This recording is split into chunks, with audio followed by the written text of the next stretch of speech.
Halo, assalamualaikum. Apa kabar kalian semua? Nah, di sini jumpa lagi dengan Bu Evi. Kita akan belajar tema 6, subtema 3, konduktor dan isolator.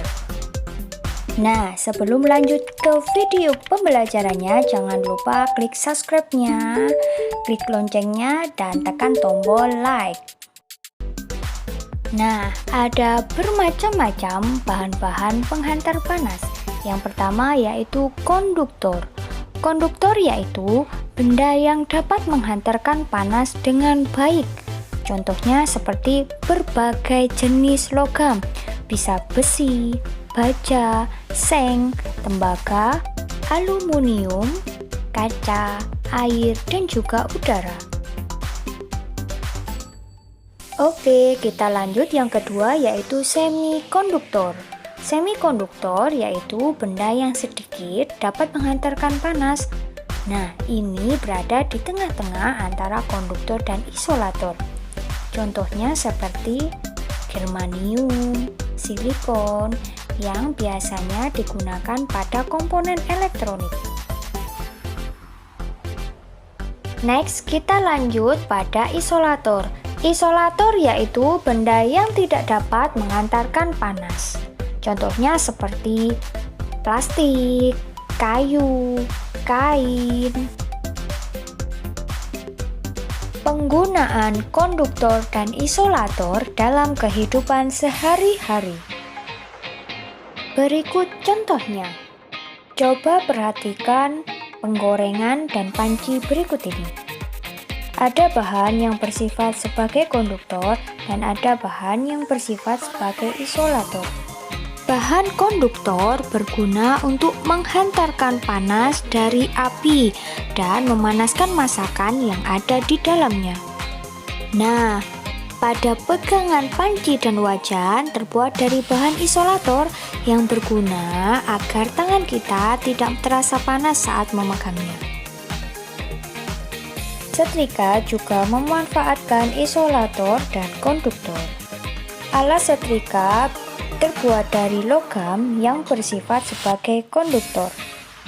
Sedangkan pada pegangannya terbuat dari plastik yang bersifat sebagai isolator. Selanjutnya, alat sehari-hari yang menggunakan konduktor dan isolator yaitu solder, obeng, dan oven. Berikut adalah bahan yang berfungsi sebagai konduktor dan isolatornya. Nah, selanjutnya yaitu penggunaan aluminium foil dalam memanggang makanan. Aluminium foil berguna untuk mempercepat perpindahan panas sehingga makanan cepat matang. Selanjutnya yaitu selimut, jaket, dan sarung tangan merupakan isolator karena selimut, jaket, dan sarung tangan dapat memerangkap udara dingin sehingga badan kita tetap terasa hangat. Sarung tangan bisa sebagai isolator untuk memegang alat masak yang panas. Yaitu ketika kita berjalan, kita tidak merasakan panas karena karet sebagai bahan alas sepatu yang merupakan bahan isolator. Nah, sekarang kita akan belajar penggunaan bahan isolator pada termos. Termos berfungsi untuk menyimpan air panas. Termos dibuat pertama kali oleh James Dewar, ilmuwan asal Inggris pada tahun 1902.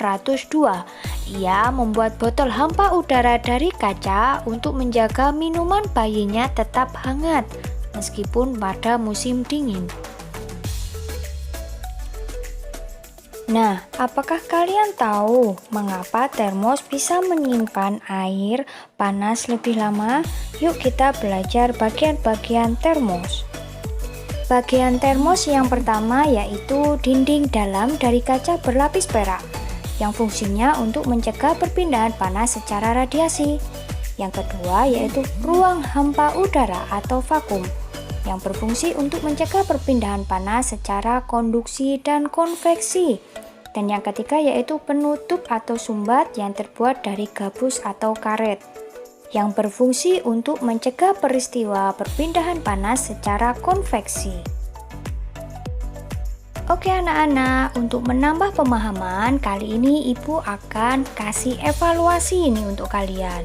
Bisa dikerjakan di buku tulis ya. Selamat mengerjakan.